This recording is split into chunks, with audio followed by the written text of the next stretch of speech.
Habari, karibu sana. Hii ni Perfect Bongo TV na bado tupo Kigoma, sehemu panaitwa Mwanga Majengo. Tumekutana na baba hapa, mmoja kati ya watu ambao wamepitia changamoto na yuko hapa kwa ajili ya kutuelimisha na kutufunza kupitia simulizi ya maisha yake.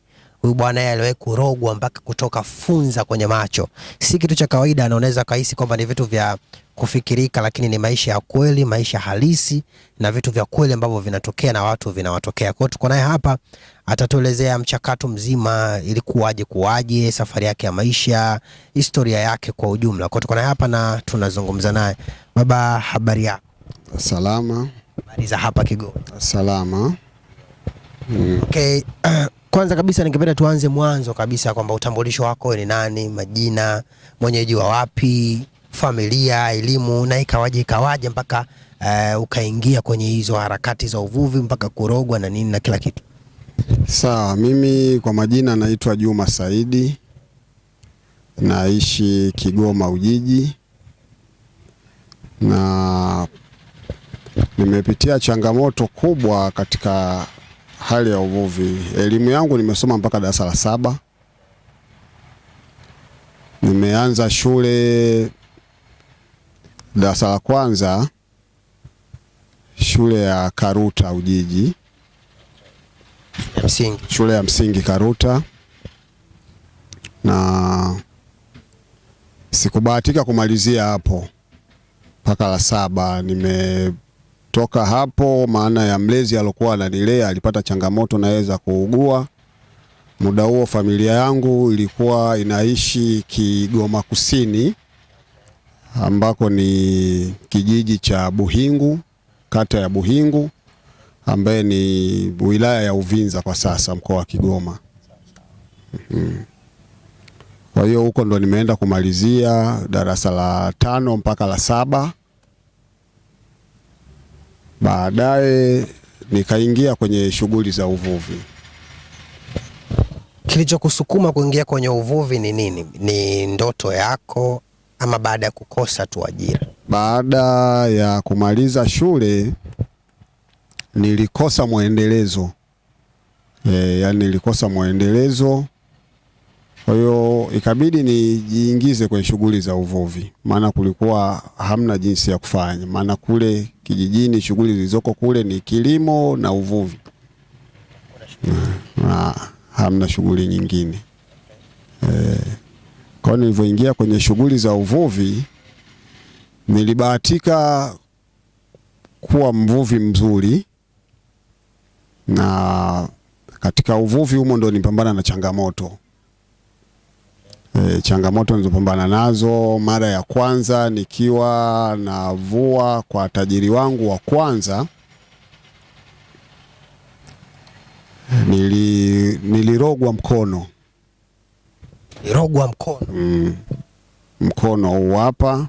Hebu tuelezea ni kwamba ilikuwaje, yani siku ya kwanza unaona mabadiliko, ilikuwa vipi, kawaje mpaka kugundua hapa? Mkono huu ulianza maana siku hiyo tumetoka ziwani, tulikuwa tumepata dagaa kiasi kidogo wa kutosha.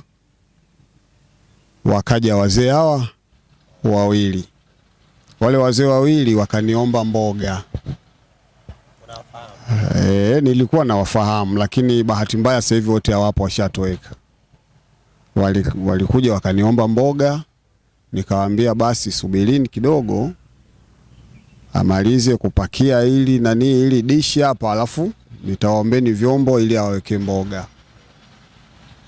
Basi bahati mbaya kulikuwa na vitoto vilikuwa vinachezea mle, vinaingia mle kwenye mtumbwi mle, vinanyaga zile dagaa, vinaiba.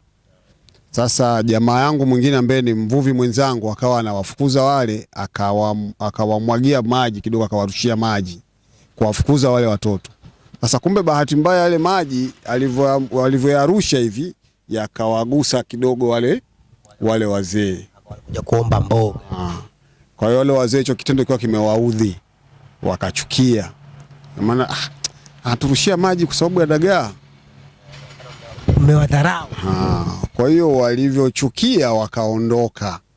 Muda huyu anamaliza kupakia, lile dishi, mimi nageuka sasa niwaangalie ili niwaombe sasa vyombo wawekewe mboga, na waona hao wameenda.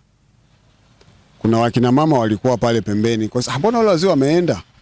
Akanambia yule jamaa yako alivyorusha maji kwa fukuza hao watoto, wale maji aliwagusa, kwa hiyo wakawa wamefyonza tu wakaondoka. Mimi nikasema basi bwana, acha waende. Basi hiyo ikawa imeenda hivyo. Usiku ulivyoingia usiku, tukaenda ziwani. Tulivyorudi tukavua tena kidogo. Baada ya muda kidogo tumefika nchi kavu huku, nikaanza kusikia mkono unawasha, kidole hichi kinawasha na maumivu makali sana. Mimi watu wakawa labda mdudu, wakaja wengine ni mdudu, lakini ajabu, mtu anakuja anasema dawa yangu hii nikomesha kwa mdudu, analeta ile dawa akiweka tu hapa kwenye hichi kidole, mimi nasikia ndo nafsi nataka kutoka sasa. Yani badala ya maumivu yapungue ndo yanazidi. Ile dawa ikitoka kidogo nasikia nafuu. Yani mtu akiweka dawa tu mtu akiweka dawa ndo linakuwa kosa. Imekwenda hivyo. Siku hiyo sikwenda ziwani, nikawa nimelala pale pale kambini. Kesho yake maumivu yakawa makali sana, nikaenda nyumbani. Nilipoenda nyumbani, tajiri wangu akanambia basi tukupeleke kwa boti, kwa mashine. Nikamwambia hapana, mkinipeleka kwa mashine kule nyumbani watashtuka sana, watajua labda nimezidiwa sana. Kumbe ngoja niende tu hivi. Nikawa nimeenda kule. Siku ya kwanza, siku ya pili, siku ya tatu nilizidiwa zaidi. Nikawa na hali mbaya, alafu nikasikia maumivu yanatapakaa mwili mzima. Yani kila sehemu ukinigusa panauma kama donda. Kila ukinigusa sehemu mwili mzima unauma kama donda. Sosi kidole hichi. Basi ikawa heka nini, waganga wakaja, watu wa sindano wakanidunga sindano za maumivu nini, lakini bila mafanikio. Waganga walipokuwa wanakuja walikuwa wanasemaje? Waganga yani mtu akiangalia kwa macho ya kawaida anaona labda ni mdudu. Yani watu wote walibashiri ni mdudu tu. Lakini baada ya siku hiyo nilivyozidiwa, kwa sababu nilizidiwa kabisa siku hiyo, nakumbuka ilikuwa mchana kama saa 7. Nilizidiwa kabisa, nikaona hapa sasa hali yangu imekuwa mbaya. Bahati nzuri marehemu babu yangu mzaa baba alikuwepo, na nilikuwa nimekwisha oa muda huo, nina mke na watoto hawa 2. Nikamuita mke wangu, nikamwambia muite babu. Akamuita babu. Babu akaja, nikamwambia babu, mimi nakufa. Angalia jinsi gani mke wangu atakavyobaki huyu na hawa wanangu. Mimi hapa sioni kama naendelea kuishi. Kumbe nilipoongea maneno hayo, niliinuka nikaingia chumbani kwangu. Nikalala kabisa kitandani na biashara ikawa imeishia hapo. Kwa hiyo kilichoendelea hapo mimi sikujua. Kumbe nilivyomaliza kusema maneno yale, niliondoka na nikakata moto kabisa. Ulizima? Watu wakawa wanajua umekufa ama? Nikakata moto kabisa, yani ndo kufa huko. Sasa kama ndo kuzimia labda kuzirai mimi sijui. Basi nimekaa nipo humo ndani, nikawa nipo kama vile nipo kwenye ndoto sana. Jiona niko safarini naenda. Kuna barabara kubwa. Naiona barabara ile, mimi naenda. Niko peke yangu naenda tu. Kule mbele nikamuona mtu anakuja kule mbele yangu. Ameshika fimbo hivi. Mtu yule ni marehemu babu yangu. Yani marehemu babu yangu, mdogo wake na babu mza baba. Alishakufaga yeye, alikuwa ameshakufaga miaka kitambo. Ila namfahamu. Nikamuona anakuja kule mbele yangu na fimbo. Mimi nilikuwa natafakari, yule si babu yule. Mbona anakuja na fimbo? Ngoja nimkimbie. Nikawa nimegeuka, nikakimbia kurudi. Kwa hiyo vile nilivyorudi, nikaja moja kwa moja na yani naona kabisa kama ndoto vile nimeingia ndani. Nikarudi kitandani kule. Nimekaa muda, Nikamwona na yeye huyo anaingia. Alivyoingia nikamkimbia tena. Yeye anaingia hivi, mimi nikatoka. Kumbe vile nilivyotoka sasa, sikutoka kifikra tena, nimetoka mzima mwili.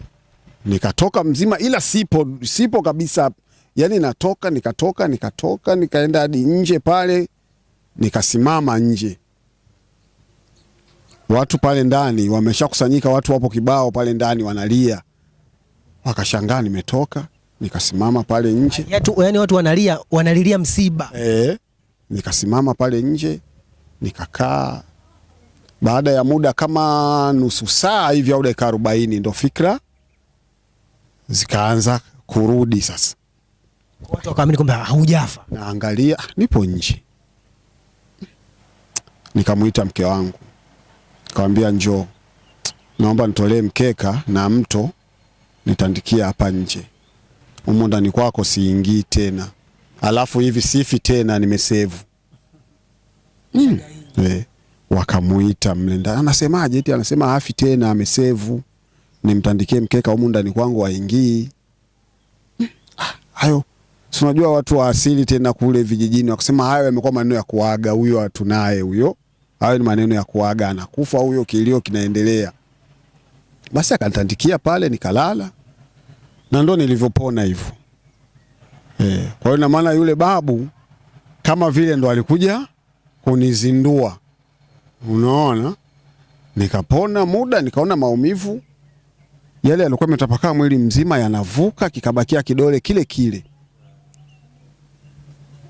Kikabakia kidole kile kile kimoja kilichoanza tatizo.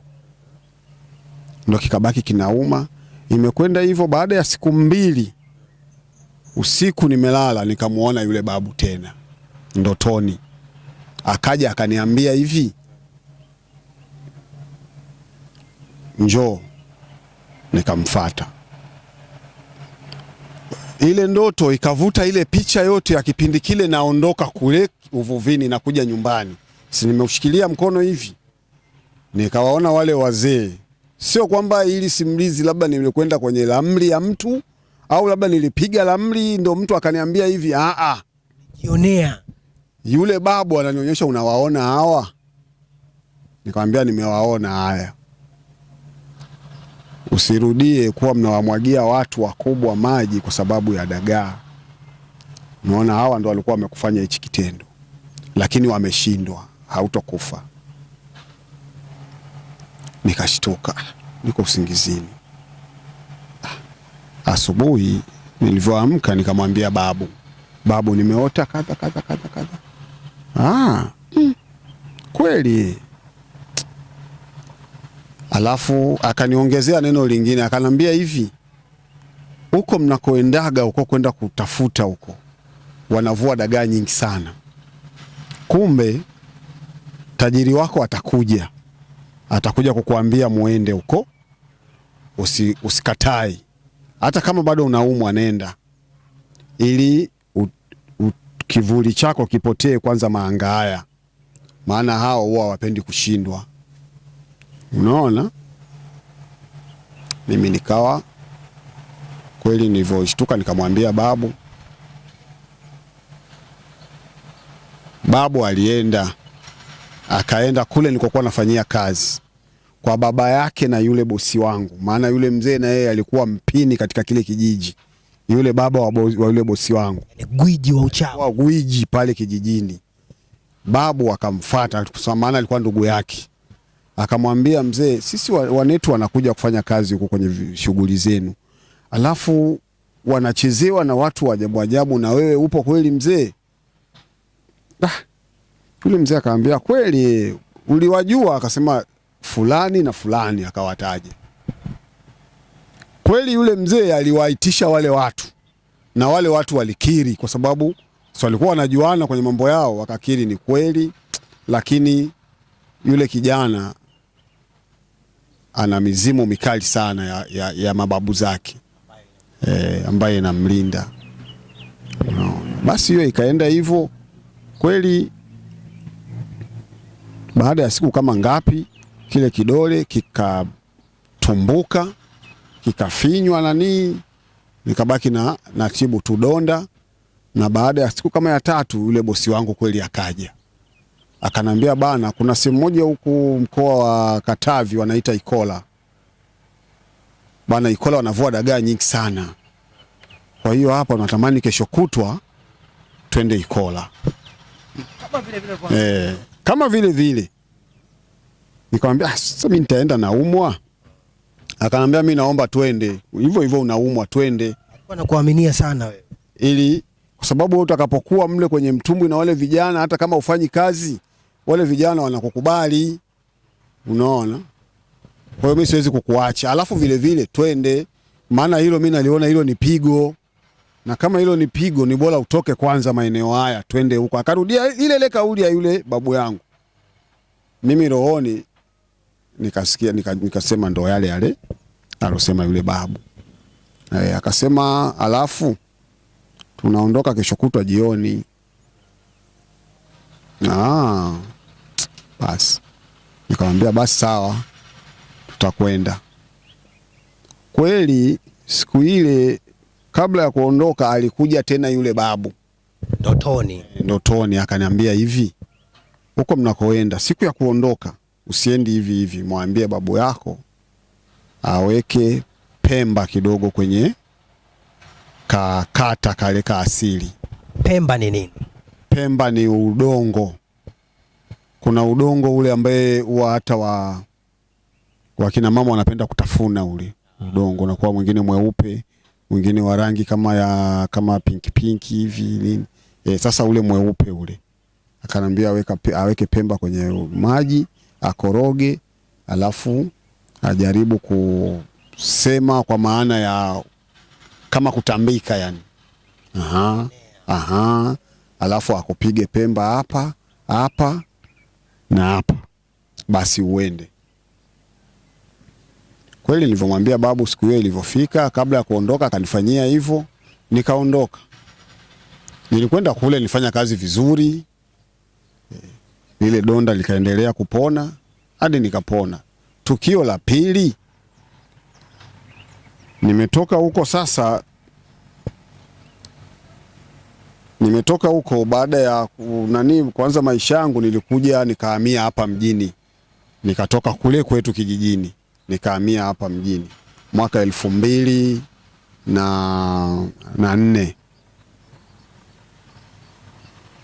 Ndipo alipokuja kaka yangu, mtoto wa mamangu mkubwa, kwa sababu alikuwa anajua shughuli zangu. Akaniambia mdogo wangu uko hapa bana, mimi hapo kijijini hapo Kirando hapo nimenunua kipe, kwa hiyo naomba tukafanye kazi kwenye kipe changu. Kuvua tena. Ndio nikawa nimeenda huko. Kwa hiyo kule nilipoenda kufanya kazi kule, Mungu alinijalia kweli, nilivua dagaa, yani nilikuwa kapteni wa kweli kweli. Yani na maana nikiingia ziwani, watu kabla sijafika huku mchikavu, ina maana watu hawajakata tamaa kwamba ziwani labda dagaa hamna. Waambia Juma hajafika hapa. Na kweli ukifika una mzigo. Fika kweli na mzigo. Basi nilifanikiwa kununua kiwanja pale, nikajenga pale kwa sababu ni sehemu ambayo ilikuwa inakuja kidogo kuchipukia. Nikaona hapa ngoja niwekeze hapa. Nikanunua kiwanja, nikajenga. Nikawa na fikra sasa nijenge mabanda ya nyuma yale ya uwani, ili labda niweke hata wapangaji. Kwa hiyo nikawa na fyatua tofari sasa. Na huko kwenye tofari ndio nilikopatia hilo pigo. Unaona? Huko kwenye tofari. Tupo pale tunachimba udongo na mdogo wangu. Alikuja mama mmoja pale. Wakawa naongea na yule mdogo wangu. Mimi niko busy tu, mimi nilimsalimia tu, nikaendelea na shughuli zangu. Yule mama na yeye alivyomaliza kuongea na yule bwana mdogo, alienda huko alikoenda, baadaye akarudi njia ile ile. Ameenda kama dakika 10 hivi, mimi nilitereza. Ukiwa unatengeneza tofali. Nilitereza kidogo tu, haya magoti ndo yaligonga chini, magoti ndo yaligonga chini ti. Ghafla tule tutopetope twa udongo tukanirukia hapa kadoa tu kadogo hapa, nikawa nimechovya nani mkono kwenye maji, nikafuta, tukaendelea na kazi. Tumeendelea na kazi muda kama dakika 10 tena au 20, nikaanza kusikia jicho hili jicho linachochomea. Nikamwambia dogo, hebu njoo niangalie jicho kuna nini, mbona naona jicho haliko sawa. Alivyoniangalia akashtuka, kaka, mbona jicho limejaa funza? Jicho langu limejaa funza. Uliamka vizuri, una shida yoyote? Acha utani. Jicho limejaa funza jicho langu, eti kaka, jicho limejaa funza. Akanambia basi tulia hivyo. Akachukua kola yangu ya shati, akatoa, akaniwekea hapa kwenye mkono. Utu tutatu tuna kaambia dogo, huu ni utani, tufunge kazi. Basi tukasitisha kazi, tukaenda nyumbani. Tumefika nyumbani, nikafikia jicho haliumi, limeshaanza kupiga mishale hapo, linauma. Tulipofika nyumbani nikaona hapa nikibweteka hapa sitooga, ngoja niende ziwani nikaoge. Nikaenda ziwani nikaoga, nikasema hapa ngoja nipige mbizi. Kuna kitu kinachoitwa mbizi, ile unazama chini ya maji alafu unakwenda kwa hivi. Nikasema na hapa nipige mbizi alafu niwe najisukuma hivi, huku nimeweka macho wazi, nimefumbua macho ili maji yaingie kwa kasi kwenye nini, labda utatoka. Fanya hivyo wala bila mafanikio, macho yanazidi kuwa mekundu tu. Nikarudi nyumbani. Basi nimekaa nimejinamia, nikawa nafikiri kuna kaka yangu mmoja alikuwa anahudumia pale, anawahudumia watu, kuwasaidia hizi sindano kwa tiba za kizungu hizi mitaani. Nikasema ngoja niende kwa blaza pale, aweke labda dawa kwenye syringe alafu anipulizie kwenye macho. Hapo mimi sijapata hisia kusema nimerogwa wala nini. Ila unajua kabisa huna ubaya na mtu, lakini hamna nzi alotua kwenye jicho langu. Nzi ndio wana asili, wale wakubwa wakitua wanakunya zile funza. Sasa nzi hajatua hapa, funza zimetoka wapi? Basi nikaenda kule. Nilipofika saa 10 jua limepoapoa, kwa sababu jua pia lilianza kunisumbua. Nikiona jua linawaka hivi sana, najifunika taulo.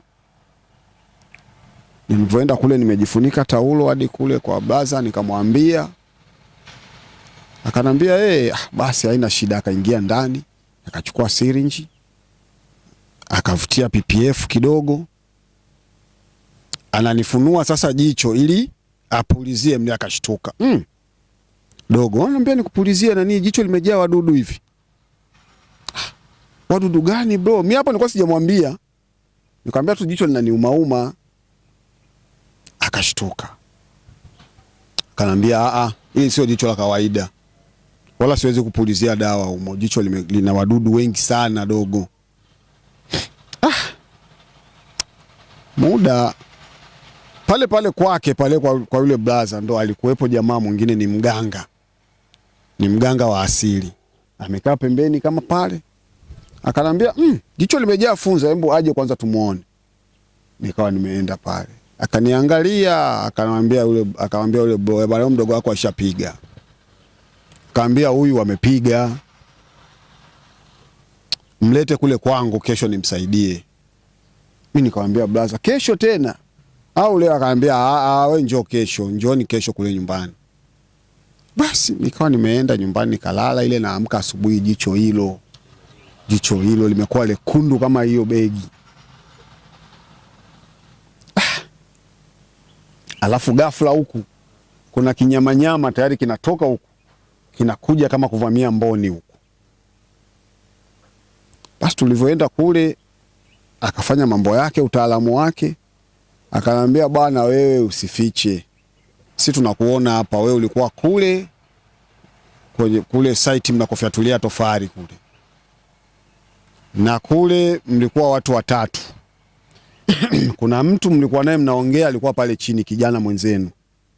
Alafu kuna mtu wa nne alikuja pale, akaja mkawa mnaongea naye, baadaye akapita, alafu akarudi tena. Tunamuona huyu hapa, kaja akapita, akarudi tena.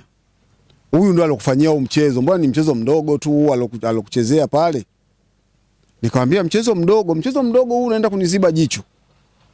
Akanambia alafu wewe fikira zako zote zinafikiria kwenda kwako mjini, na ukienda mjini utaenda hospitali.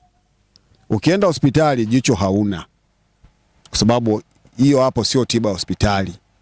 Ukienda hospitali wataanza wakuchune, sijui wafanye hivi, tayari umekuwa kipofu. Na hizo funza zinaenda kuozesha mishipa ya nini, ya macho. Zikishaozesha hili moja zinaingia kwenye jicho lingine, ina maana wewe unakuwa kipofu kabisa. Hapo ndo nilipoanza kulia hapo, nikasema sasa kwa umri huu niwe kipofu, hii ni hatari. Lakini akanambia ila haina shida, kwa kuwa umewahi tutakusaidia. Akanipa dawa, akanambia hizi dawa utakuwa unanawa, ila kesho uje. Siku akakupa tu dawa, hajafanya jambo lingine. Akafanya jambo lolote, akanipa dawa tu ya kuwa nanawa, naweka maji kwenye bakuri na ile dawa, alafu natazamia mle. Basi kesho yake asubuhi tukarudi tena kule. Tulivyorudi kule ndo akapandisha sasa yale mapepo yake yale. Pandisha mapepo yake, akamwambia blaza, kaa nyuma yake umshike. Mshike kwa nguvu. Yule blaza akakaa kwa nyuma yangu, akanishika hivi, akanikamata vizuri. Basi yeye akaja akapiga magoti hapa chini yangu, akaweka mdomo wake hapa kwenye jicho langu, akaingiza ulimi humo kwenye jicho, akatembeza ulimi humo. Akitembeza anatema kwenye bakuli hivi ambalo lina maji, akitembeza anatema mle kwenye bakuli. Yani zilitoka zile funza, zimekuwa kubwa, yani muda wa siku 2 wamekuwa wakubwa ajabu, alafu wengi. Yani kwa haraka tulihesabu mle kama 30 na kidogo hivi. Wote walikaa kwenye jicho moja. Wakatoka mle. Alafu akanambia hii hapa tunaona hili nyama hili. Muda tunaenda, mimi nilimwambia yule blaza wangu, nikamwambia unaona hili nyama hili. Hili nyama naona kama linakuja kwa kasi. Akanambia ni uoga, mbona jicho liko sana? Nikamwambia blaza wewe uone, mimi ndo naona. Kwa hiyo tulipofika kule na yule mganga akatuambia hivyo hivyo, asema siona hii nyama hii. Hii ni plaster. Yaani hii ni plaster tayari inakuja kuziba mboni ya jicho. Kwa hiyo ngoja nitoe uone. Basi ndo akamwambia bro mshike, ndio akanichanja hizi chale hizi. Alafu akaja akanishika huko, akaingiza mdomo wake hapa, akatoa. Yani anavyotoa nilipiga kelele na kufama, nasikia kitu kiki. Akatoa, jicho likabaki na michubuko kabisa. Akatoa kadude, kalikuwa kadude hivi kako kama upana huu hapa.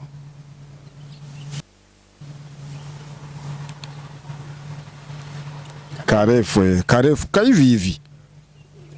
Akaambia haka kalikuwa kanakuja kuziba hapa, alafu kakishamaliza hapa na hili linaanza. Na wewe akili yako yote ulikuwa unafikiria kwenda mjini, na kama ungeenda mjini basi ungeenda kuwa kipofu.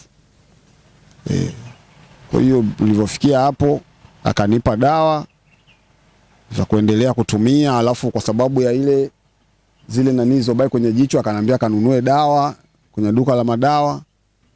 Ile ya nani utakuwa unaweka matone yale, kwa sababu ya hii athari iliyopatikana hapo kwenye jicho, basi utakuwa sawa. Unaona? Kwa hivyo ndo akawa amenisaidia kwa hali hiyo, nikapona, ila nikabaki likawa liko sawa kabisa. Kawa liko sawa, ila nikabaki na athari ya kichwa. Sasa kichwa kuna muda kinaniuma sana, kikiniuma sana basi natakiwa nilale. Nilale hata masaa 2 matatu. nisikia vizuri. Huyu mama ambaye umeambiwa ambaye alikufanyia hayo, kuna namna labda ulimkosea? Tukiachana na wazee, labda pengine umwagia maji kwa bahati mbaya. Huyu mama labda kuna namna ulimkosea? Chochote. Alafu ni ndugu katika familia, ni ndugu ndani ya familia yetu. Pengine alichukizwa na ule utaratibu wa ujenzi labda? Sijui labda alichukizwa na ile mafanikio, labda aliona napata mafanikio au sijui vipi, anajua mwenyewe. Kwa hiyo hizo ndo changamoto nilizopitia ndani ya maisha yangu mpaka sasa hivi. Sasa mara ya kwanza hiyo vurugo kwenye mkono, uliniambia wewe ulikuwa unafanya shughuli zingine, mwenzako wakati anawafukuza wale watoto ndo akawamwagia wale wazee maji kwa bahati mbaya. Tatizo limekupata wewe. Je, mwenzako naye kuna namna ambavyo aliathirika? Mwenzangu hajaathirika chochote kwa sababu yule alikuwa mfanyakazi wa kawaida, mimi ndo nilikuwa kiongozi. Kwa hiyo nililengwa mimi kama kiongozi. Kati wewe ndo hujamwaga maji. Na wale waligeuka wakamuona mwenzako ndo amemwaga maji. Tafsiriwa kwamba wewe umemtuma ama nini? Sijui. Labda waliona kwa kuwa mimi ndo nilikuwa karibu yao, kwa sababu ile ilikuwa distance kidogo, ilikuwa kwa mbali kidogo. Basi ndo waliacha wamefanya mchezo wao pale, wakaondoka zao. Kuna mtu anaweza akaona hivi jicho aliume alifanyaje, linawezaje kutoka funza na nini? Mtu anaweza kuona story tu hizi, ni mambo tu hivi ambayo watu pengine tu wanaamua tu kuzungumza. Kuna watu hawaamini masuala ya ushirikina ama uchawi. Hao unaweza kawaambia vitu. Yaani mtu asiamini kama uchawi upo, na maana huyo hajarogwa. Huyo hajarogwa. Uchawi upo na unafanya kazi. Unafanya kazi na uchawi unauma. Yaani uchawi unauma. Mtu ambaye hajarogwa labda ndo anaweza akasema hivyo. Uchawi unauma. Yaani uchawi unauma, acha kabisa. Unaweza, yaani ghafla tu unaweza ukavurugwa na usitaki kuguswa na mtu yoyote. Uchawi unavyouma. Kwa hiyo mtu anayesema kwamba uchawi haupo, ina maana huyo hajarogwa. Uchawi upo. Upo kabisa na unafanya kazi. Baada ya pale uliendelea na nini mpaka kufikia leo? Mpaka kutoka pale mpaka leo naendelea na shughuli hizo hizo za uvuvi. Wanasemaga huko maziwani kwenye uvuvi kuna changamoto nyingi sana. Mambo ya giza ni mengi, kurogana. Wewe ushaifanya namna yoyote? Huko kwenye maji kweli kuna mambo mengi. Watu wanarogana ili usivue. Kuna watu wanafanya mambo yao malimwengu ili avue. Yapo yanafanyika. Hujawahi kufanya? Yanafanyika, hata mimi nafanyaga pia. Hata mimi nafanyaga katika namna ya kufanya upate ama katika namna ya kufanya nipate. Na katika namna ya kujikinga mimi pamoja na kile chombo kisichezewi. Kuna sehemu uliwahi kwenda ukapewa labda dawa ukawa kweli umefanikiwa unapata kweli kupitia zile dawa? Mara nyingi tu kuna sehemu unaweza ukaenda ukabahatisha kwa mganga ambaye kidogo bahati, kwa sababu haya mambo ya uganga yanakwenda na bahati. Unaweza ukaenda kwa mganga mmoja huyu na usifanikiwe, na unaweza kwenda kwa mganga mwingine ukabahatika ukavua. Kwa hiyo hivyo vitu vinatokea na vipo. Vipo vinafanyika. Unaweza kutuelezea tukio moja ama mganga mmoja tu jinsi ulivyoenda na mlivyofanya na mpaka ukafanikiwa? Niliwahi kwenda kwa mganga mmoja, alinipa dawa na nikavua kweli, kwa sababu mle kwenye maji sisi watu tunakwenda na vimitumbu hivi, mitumbu miwili. Lakini iliwahi kutokea nilipewa dawa nikawa navua mpaka naletewa mtumbu wa ziada kutoka nje. Kwamba samaki ni wengi. Dagaa wengi, nikavua mtumbu wa kwanza nikajaza, ule wa pili ambaye ndo tulikuwa tunabebea wavu na wenyewe ukajaa, ukaletwa mtumbu wa tatu ukajaa na dagaa zingine tukamwaga. Tena sio mara moja. Mimi nataka unielezee safari ulivyoenda, ilikuwa wapi, mlifanyaje na nini? Yaani safari hiyo tulikuwa sehemu moja kusini huko wanaita Kalia. Kaja pale tulikwenda tukavuavua, lakini hali ikawa sio nzuri sana. Akaja mtu mmoja akanambia, bwana, hebu jaribuni kwenda pale kwa yule mzee. Akatuelekeza kwa mzee mmoja pale pale Kaja. Kumbe wale wazee huwa walikuwa na kamati yao pale, walikuwa na grupu lao la wazee hao wataalamu, kwamba kabla hujaenda kuwaona, ukija pale kama ni mgeni umetoka sehemu nyingine umefika pale, lazima uwaone kwanza, wakuweke kwenye orodha yao, kwenye mfumo. Sasa sisi tulivyofika pale tukajivuna tu kwamba tumekuja tuko vizuri. Basi tulivyofika pale tumevua siku ya kwanza vizuri, siku ya pili, siku ya tatu mambo yakawa mabaya. Kila tukienda wenzetu wanavua, sisi ndo mtu mmoja akanielekeza mimi, akamwambia, kapteni njoo, mbona sasa hivi hamvui? Nikamwambia, bwana sijui, mimi mtakuwa mmeshachezewa hapa, kuna wazee wabaya, hebu kamuone yule mzee pale. Karipoti kwa Magui. Ndo nikawa nimeenda pale, nilipofika pale nikajielezea, yule mzee akaanza akanicheka, akacheka kweli, akaniambia, nilijua tu mtakuja hapa. Sasa bwana mdogo, ndiye mnakuja kweli, mniripoti serikalini na nini, lakini huwa kuna ripoti za aina nyingine. Lazima mje muone wazee bwana, mwaletea hata wazee la kahawa. Sasa nyewe mnakuja tu. Nikamwambia mzee, basi samahani, si hatukujua.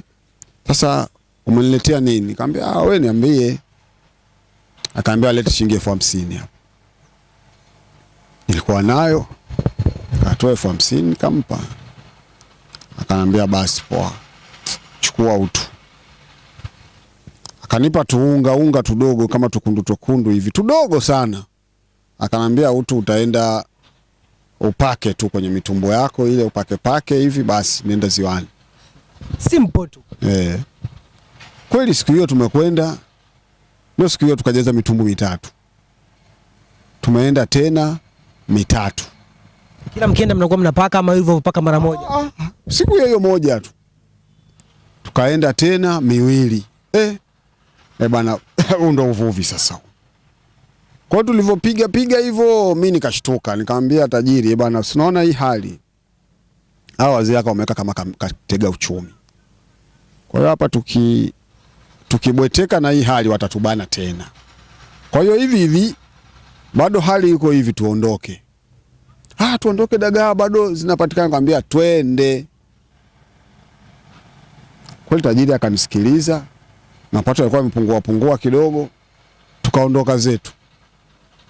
Kwa hiyo hilo limewahi kuliona, lifanyika hivyo, lipo.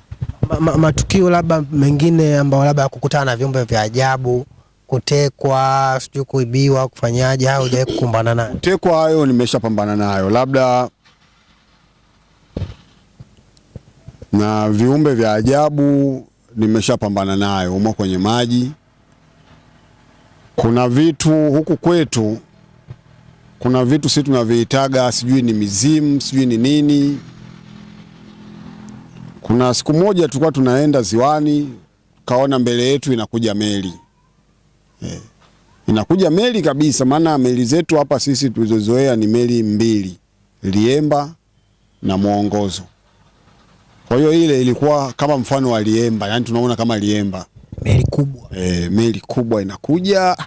Mimi nikamwambia dereva wangu, nikamwambia, bwana, hii meli hii, sababu meli inapokuja huku kuna upande mmoja huwa kuna taa lekundu, upande mwingine kuna taa la kijani, alafu mustamu ule unakuwa upo katikati. Kwa hiyo kama unaliona taa la huku na la huku, ina maana hiyo meli imekulenga hiyo. Nikamwambia, bwana, punguza kwanza mashine. Hii meli mbona kama imetulenga? Itakuja kutugonga. Tuwashe taa. Tukawasha taa faster, tukaliweka hivi juu. Alafu tukasimama. Meli ikaja ikatupita, sio mbali sana, kama mita 100 na kidogo tu hivi. Inapita, tunaona ni meli kabisa na watu. wanaongea mle kwenye meli tunawasikia, alafu ghafla meli hiyo imekwenda kwa mbele kidogo kule, unaona meli ikafutika. Kitu ambacho sio kawaida. Bana, ile meli iko wapi? Bana, imeshaenda. Sasa imeenda wapi? Mbona hatuioni? Tunawauliza watu wengine, jamaa zetu wengine usiku, naambia sisi hatujaiona meli. Ziwa hilo. Meli imeenda. Haya, mambo yao ya kutekwa yenyewe ni ya kawaida. Mimi mwenyewe nimeshatekwa mara 3. Waliniteka mara 3. Walikuja jamaa, sikuwa tumelala, wakaja wakatushtua ndani ya boti. Usiku wakaja wakatushtua, wakauliza kiongozi ni nani? Nikamwambia kiongozi ni mimi. Wewe kiongozi, sisi tunataka vitu vyetu hapa. Vitu vyao tena? Wenyewe wanaita vitu vyao. Nikamwambia hamna jinsi, chukueni, fungua mashine. Muda huo mimi nimewekewa bunduki hapa.